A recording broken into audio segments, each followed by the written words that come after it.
Hi, so this is the Razor electric mountain board build, and today I finished the bottom cover for the 5P10S battery that I now have living within the thickness of the board. I added this little strip of Luan plywood here to bring it up to the thickness where I could do that. I've got some polycarbonate screwed down to the top here, and some more screwed down to the bottom.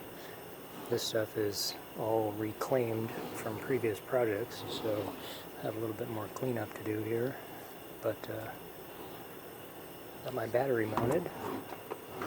Next, we have to do the motors. Stay tuned.